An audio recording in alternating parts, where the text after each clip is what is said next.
thank you, Archbishop Justin, for your time this afternoon and for this opportunity to write this Lent book on the subject of sharing faith with those around us. And I'd love to just ask you, by way of introduction, why did you think a book on evangelism was important for the church, particularly during the season of Lent? I think, first of all, I think it's important for the church because one of the things about the season of Lent is that sense of stripping away the barnacles, the bits that attach to us, and refinding that deep sense of the divine vocation. What are we called to be and do? And I've been very struck in my own devotional reading the last few days by the first chapter of Colossians, which I'm meditating and reflecting on very slowly. And round about verse 24, that sort of area, that Paul says in the oikonomia of God, in the economy of God, in the settlement of God, he is called to proclaim the whole word of God. And I've been reflecting on that phrase, the whole word of God, because it means so much more than just words with a small w. It's the presence, it includes that sense of the word that we find in John 1. It's such a powerful concept. And at the heart of the Christian life, I've said for years, is our call to worship and to witness. And therefore, if we're going to strip away the bits that get added on, if we're going to proclaim the whole word of God, if we are going to find afresh our calling as Christians, Lent is a really good time to renew that sense and to think about what it means to be involved in evangelism in the 21st century. Thank you. I'd love to have a conversation with you about chapter 1 of this book. Been recording a few conversations with different voices on some of the subjects of this book, and chapter 1 I entitled "The Greatest Story Ever Told," and I talk about the gospel as a narrative, as a story, and evangelism as the invitation to enter into God's story. And I think we can sometimes limit our ideas of evangelism to think it's purely about inviting people to church or inviting people to carol services. And obviously this year has presented lots of limitations in some of those ways we might have traditionally done evangelism. But I wonder whether that idea of evangelism as an invitation into God's story or God's adventure resonates with you, and whether that's something you've experienced in your own life and ministry as a significant way of thinking about sharing faith today. It resonates very, very strongly indeed, because certainly in my job that there are so many things that are about developing, protecting, dealing with the issues of the institution of the church. But actually, as Archbishop Steele said at the General Synod in November 2020, that if we worry about the institution, we're finished. We need to focus on the story of God. And to draw people into the narrative of God will, as a collateral benefit, lead to a church that flourishes. To try and draw people into the church will not draw people to God. It'll draw people into, at best, activism. And so when you say drawing them into the story of God, that is about coming into the presence of God, that beautiful, the Rublev icon, the space at the front of the Trinity. It's saying, come and join the meal. Come and be part of the story, part of the conversation. Become part of the Acts of the Apostles. You know, I always feel this is a very biblically theological comment, but I always feel that one of the reasons that the Acts seem to end so suddenly is that it hasn't ended. We're actually at the moment on about chapter 10,000 or 100,000 or 10 million or something, in which the story is continually being told.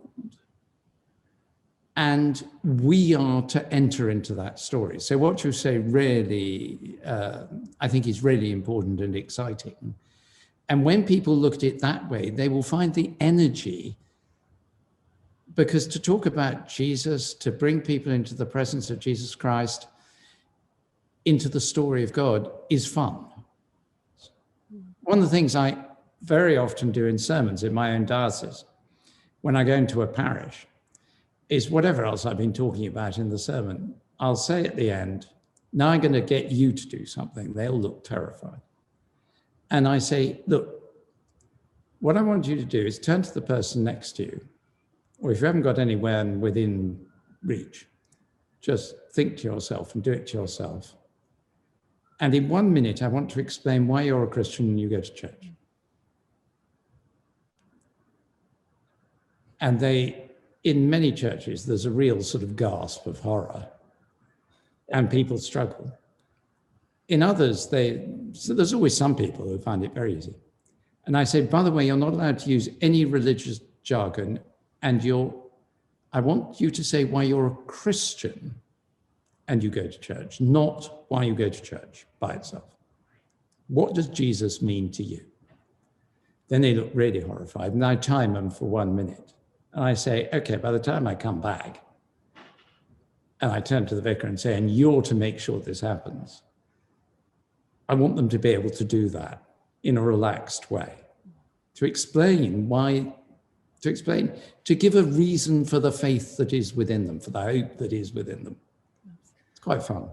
That sounds brilliant. One final idea that I raise in this first chapter of the book is, again, thinking about some of the fears that we have in sharing our faith, and one of them is how we come across in evangelism. We all know the sort of terrible stereotype of the very sort of narrow-minded Christian that's forcing their beliefs, and we know we don't want to be like that. And yet in the Gospels, Jesus is so open, and so he's never coercive, is he, in the way that he extends grace. And I wonder whether you have any just reflections on how, as Christians today, we can share our faith in those ways that are just natural and not putting people under pressure to believe or to conform. Well, what's the first thing that happened in Jesus' life? Well, other than him being born. No, including that. Oh, well, he was born. And how many people in Bethlehem would have known about that? And how many people outside Bethlehem would have known about that? And when the shepherds went down, what did they find? And when someone was traveling on a trading trip with a trading caravan to Jerusalem some 30-something years later and saw 3 blokes being crucified, would they have said, gosh, that's the Son of God? Or would they have said, weather's very odd today, it's getting dark very quickly, I must get into Jerusalem and find some shelter before the storm breaks? I think one of the most breathtaking parts of things to do with Jesus is the space he gives us to ignore him. Nothing that he does before his return is done in a way that automatically compels people to believe. He lets people walk away from him. As a baby, I mean, what is more helpless? What leaves more space than a baby? It's extraordinary. Or a dying man on a cross, an empty tomb that some women go to in a time where the women's testimony was of no significance. And I just think when we look at that, we realize that one of the characteristics of what Jesus did is his grace is grace to find mercy, but it is also grace to reject him and God. And that's one of the hardest things. So one of the things about our evangelism is it must leave people with space. It must never be manipulative. It must never be too intense, too overwhelming. It must never be horrible in the way that, you know, all the cliches we know of. It's to leave people space. And with that, it must come out of our genuine experience of God. The people who attract me to Jesus are the people who love Jesus and love people, probably because they love Jesus. The people who are really good evangelists love God and they love people, and they're really good at introducing one to the other.